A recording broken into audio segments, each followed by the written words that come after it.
Is Bishop Mark Beckwith on the line? I am. Great.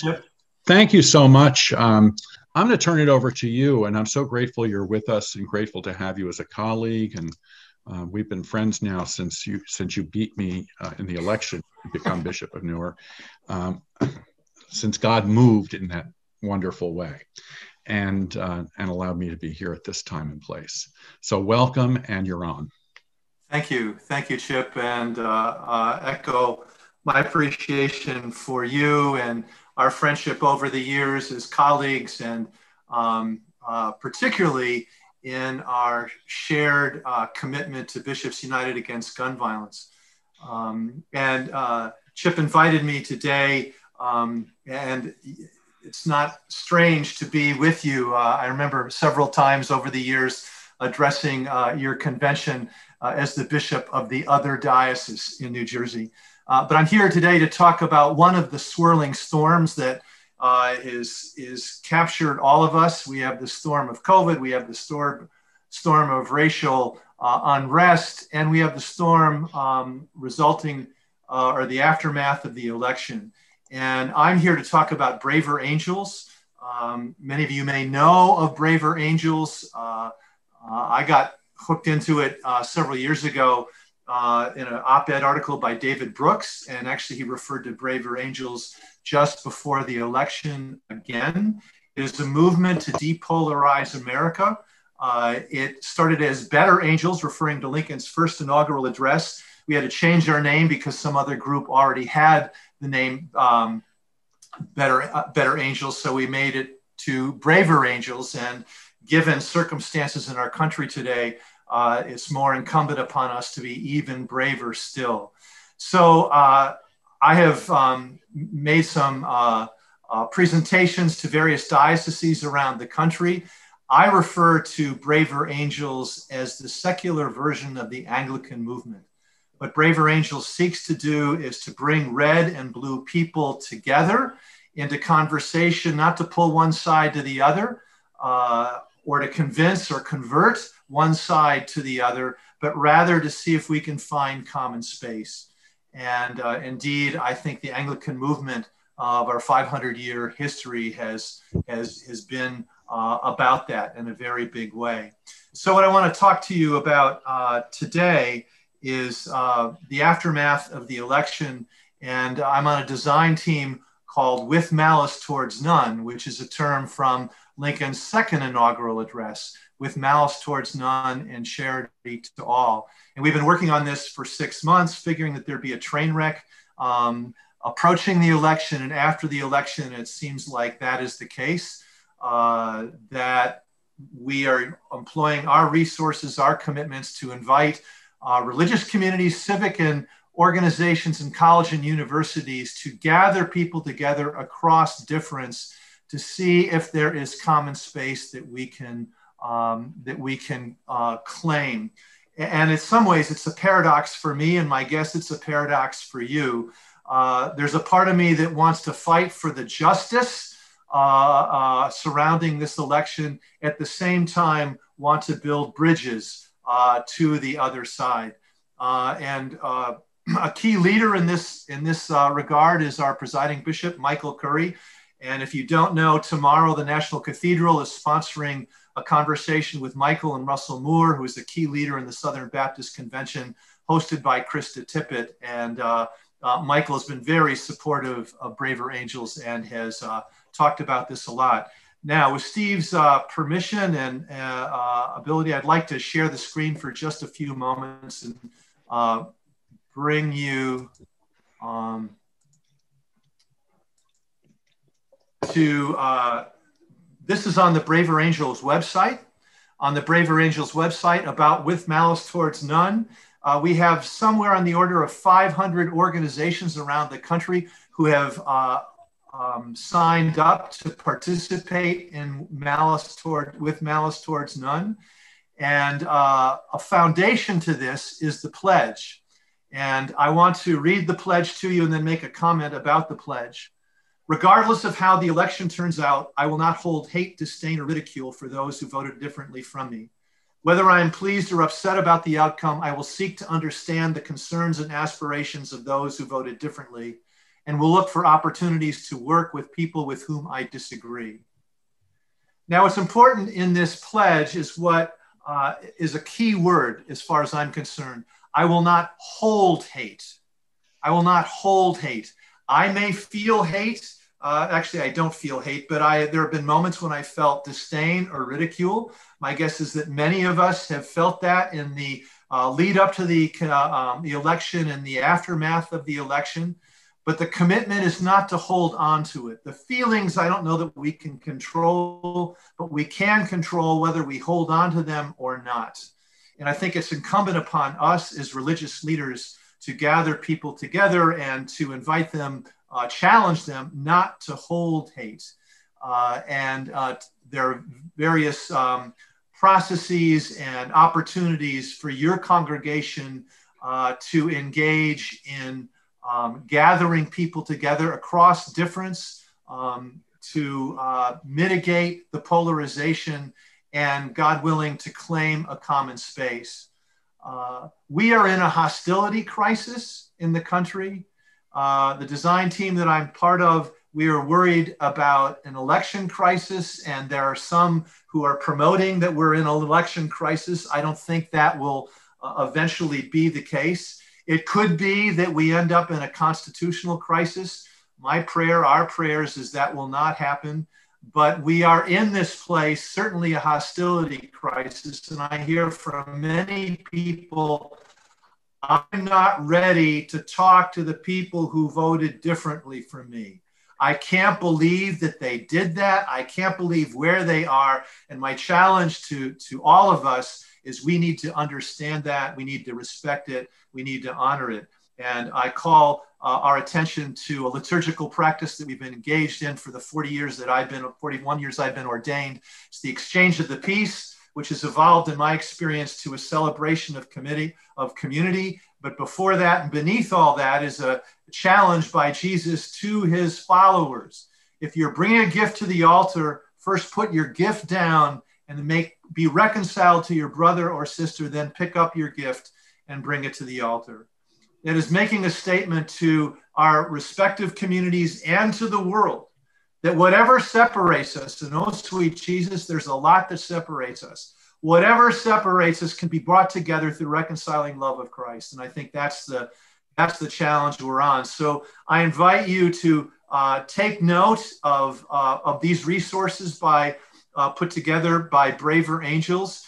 We have networks across the country, moderators, leaders. I know they're in all over New Jersey because I've talked to many leaders. Encourage you to explore this, to engage your congregation, to exercise a level of courage, especially at a time when we don't want to offer that courage. Let me go back, if I may.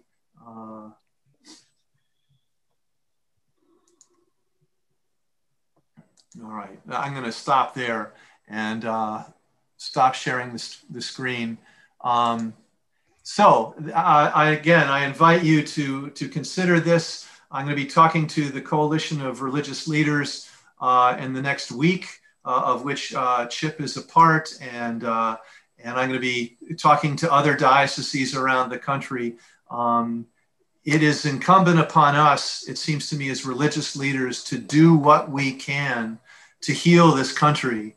It is very clear to me, and perhaps to many of you, that there are forces and voices out there that clearly do not want that to happen.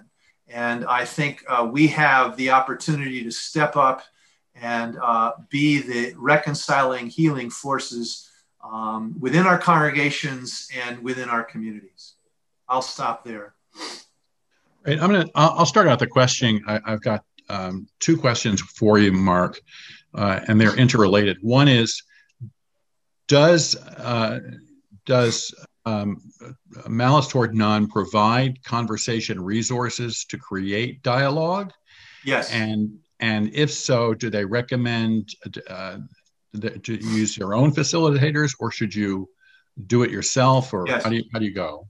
Yeah. On that website, and if I go back to screen share, if Steve gives me that, let's just see. I'm not going to be able to call it up quickly enough, but we've put together a worship resource of gathering people in at two different times. One for people who are pleased about the outcome of the election, and another for people who are displeased.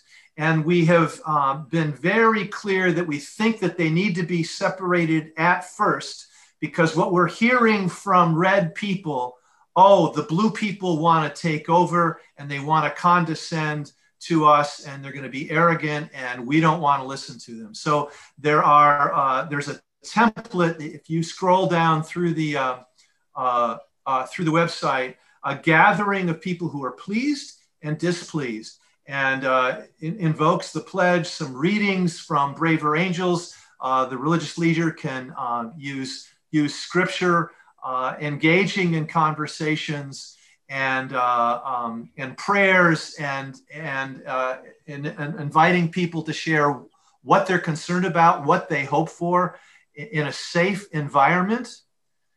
And then after those two sessions have taken place, a third session, which is a longer period of time, where you have equal number of red and blue people gathered together.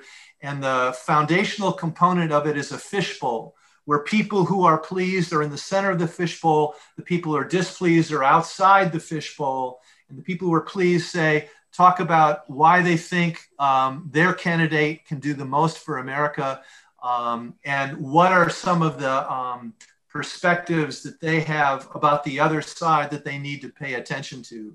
And then you reverse it. And this is a part of the DNA of Braver Angels, is to engage in these fishbowls. And in my experience, what happens is that the polarization and the projection that we put on the other side begins to dissipate, and there's an opening for people to be able to talk together. Out of Braver Angels' work, which came together after the last national election, alliances have been formed across the country of equal number of red and blue people who will say, we don't agree on this and we don't agree on this, but we do agree on this. And when those people go together, either to the municipality, to the state, they have a lot more impact than if they're just going as partisans, political partisans. That's a long-winded answer to your question. Great, that's a good one, and I appreciate it. The second follow-up question is, our Office of Government Relations, as you know, has provided a curriculum for civil discourse. Yes. Do you see that? How's that? What are your feelings about that? Yeah, and I've talked to Rebecca Blatchley. I've talked to Rebecca Blatchley about that. And that's a very good curriculum, very, very helpful. One of the challenges for all these groups, and there are dozens of groups, National Institute of Civil Discourse, their president is on the board of Braver Angels, so we work together a lot. One of the challenges of these groups is to bring more red people into the conversation.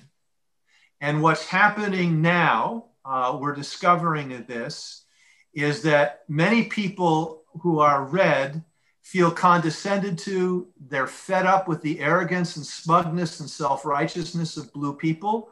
An arrogance, smugness, and self-righteousness that I initially didn't recognize in myself, but we bring that. When I say we, those of us who are blue-oriented tend to bring that, and red people are nervous and are afraid that they're not going to be listened to. There are lots of these groups out there. They tend to lean blue. The night before the election, we had what we called Moments of Peace. Presiding Bishop Curry did one of them and was terrific, as you might expect. But we also had some evangelical leaders who are strongly evangelical. They didn't necessarily disclose that they were Trump supporters. One of my jobs now, and Presiding Bishop Curry and I are going to be talking about this. Can we find a leader at the level of Michael Curry, who's a Trump supporter, religious leader who's a Trump supporter, that we can begin to work together? I'm not sure that Russell Moore is a Trump supporter. So this is something that we're working to do. In your own communities, presumably there are religious congregations which tilt very differently from yours politically. And my experience over 41 years is that there's been very little relationship between mainline churches and evangelical churches. This is an opportunity to build that bridge, to gather people together in these fishbowl exercises and to see how we might be able to work together. Because over these next 68 days with the current president, that isn't going to happen. So somebody needs to step up, and I think it needs to be us. Thank you. Other questions for Bishop Beckwith?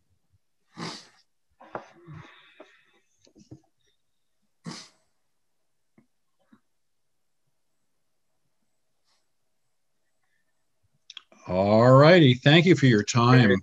Great to have you with us. And Steve put the link to Braver Angels in the chat. So it's there for people to grab.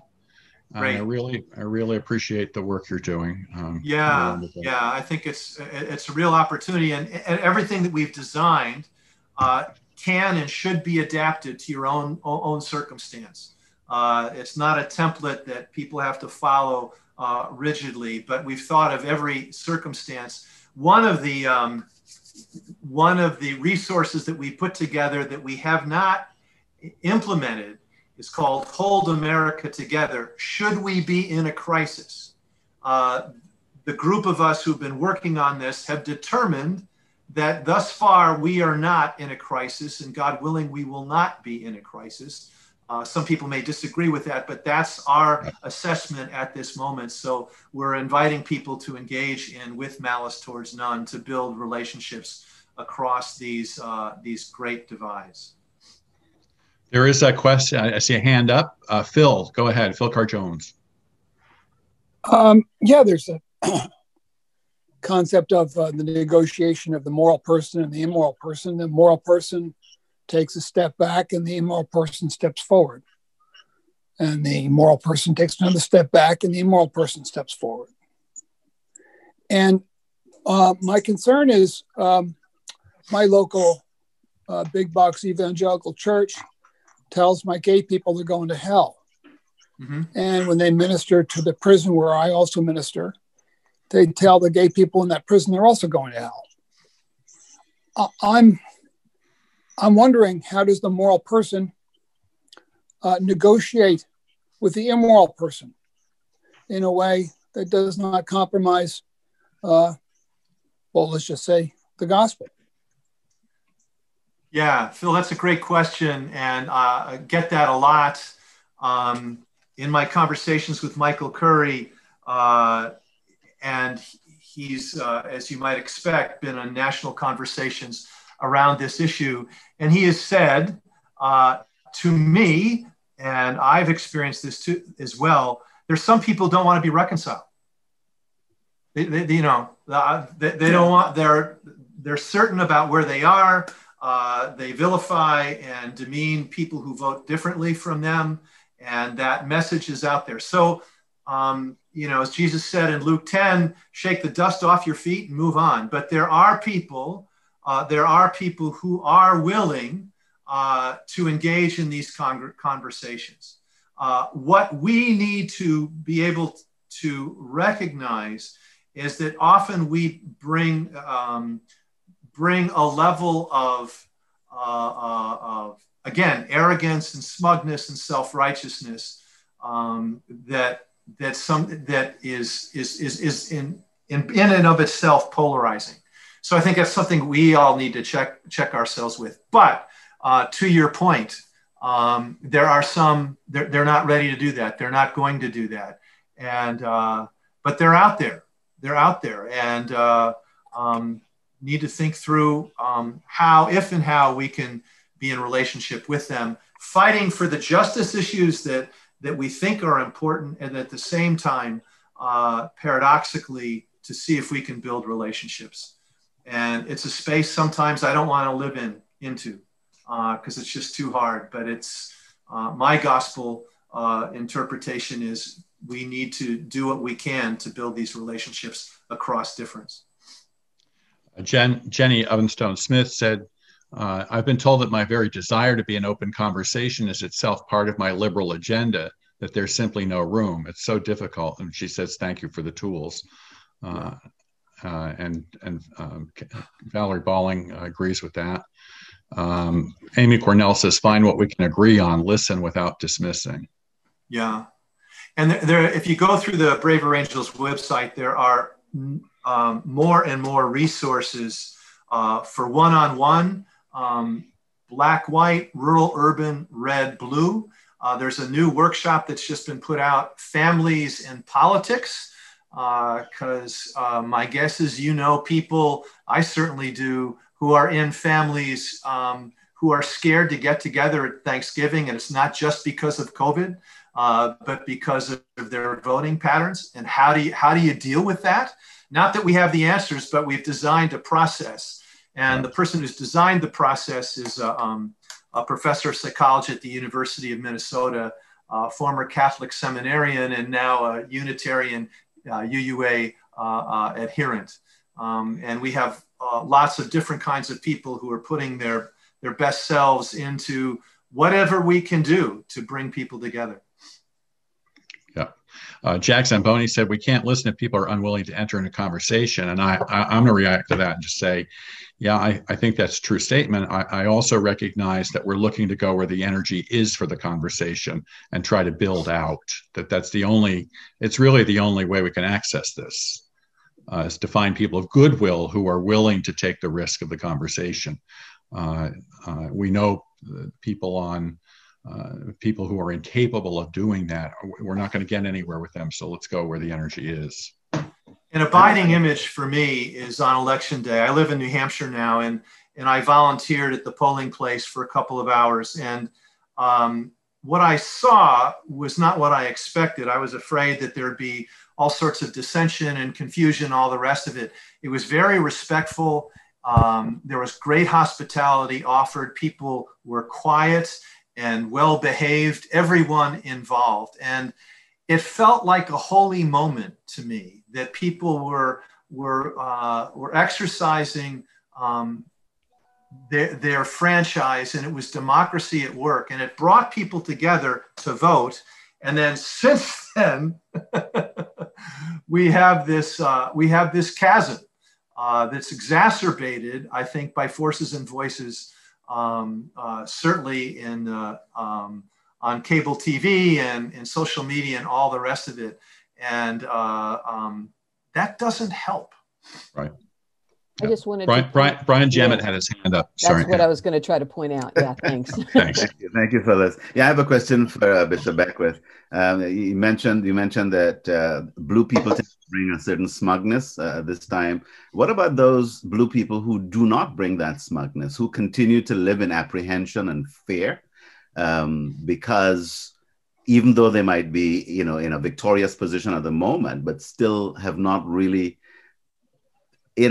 brought that smugness to which you refer, but continue to be just, holding on, silent, maybe even fearful. Are we accommodated?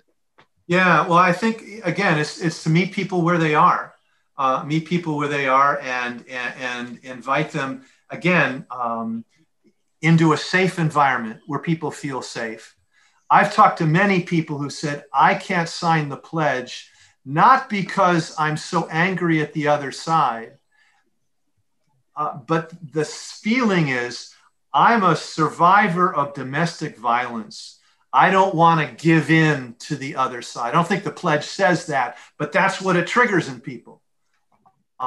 Certainly racial minorities, people who have been oppressed say, I am not willing to put myself in jeopardy again. The pledge, I don't think, does that, but I'm mindful of the fact that a lot of people have responded to it that way, and need to honor that, need to recognize it. People are scared. people are scared, and a lot of people want to hide under a rock. I talked to one pastor in southeast Kansas, and they were going to do a with malice towards none 2 sessions, people who are pleased and people who are displeased. And it's a very small community. And she said, they said yes first, and then they retracted it because in this small community, if people drove to the pleased session, in that small community, everybody would recognize whose car that was. They would know how they voted, and they were afraid that they might lose their job. That's the level of polarization and hostility that we're in. Yeah. What Braver Angels is not trying to do is paper that over, but to walk into the middle of it and to say, okay, here we are. What can we do together? Thank you. Thank you, sir. Great. There are a couple more comments, and then I think I'm just going to take what's in the chat and allow Bishop Beckwith to address those quickly, and then we'll wrap this piece of it up. Pat Close said he just finished Richard Rohr's Universal Christ that challenges us to see that we are all in Christ, and it helps me to see how I may approach people. So that's just a comment. Russ Griffith says we need to learn how to talk with each other rather than talk at each other. The problem, as I see it, is both sides so often take no prisoners. And Angie Chipola asks, how do you encourage people to come? I tried to hold the civil discourse course and no one showed up. Yeah, people are afraid. I think they're concerned, will it be a safe space? Will I be outed in a way that I don't want to be outed? All that needs to be acknowledged and honored. But at the same time, I think we need to keep offering it. And you need to take the temperature of your community to figure out what works best.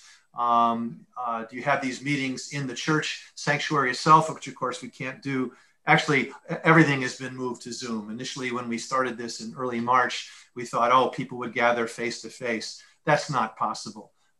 So I think just keep it open. The resource page also has a prayer that was written by colleagues of Chips and mine and me, a rabbi, imam, and myself. We wrote the Braver Angels prayer. There are also some sermon talking points on the resource page from the Christian, Jewish, and Muslim tradition. One of which I like to call out from Rumi, a 13th century Sufi scholar and mystic. Out beyond ideas of wrongdoing and right doing, there is a field. I will meet you there. When the soul lies down in the grass, the world is too full to even think about. I think this movement, this process is inviting people into that field. Some people don't want to go. They want to stay, and that needs to be honored. And but I think it's still, we need to do what we can to invite people into that field. Thank you so much. I really am grateful for your time here. And I know that the Sure. laity will watch this later on and have responses to it too. I really appreciate, again, your witness and Sure. work and the commitment Okay. you have to everything. All right. William Boatwright says, the head is sick, how can the body be well? I think there's the real challenge. Ben Madison said, we use Lenny Duncan's book, Dear Church, as a starting point for these conversations. And it was a really fruitful, small group with a lot of energy behind it. And Genevieve Bishop said, we did the civil discourse series, and what worked was planning it with pastors from non-Episcopal churches in the area. It was still small, but it helped to do it with others. So again, I'm for that. Start manageable, small, and just continue to try to build out. I think that makes all the sense in the world. Mark, thank you so much. Really Thank you. grateful. Blessings. God bless you. All God right. bless you. You too, Chip.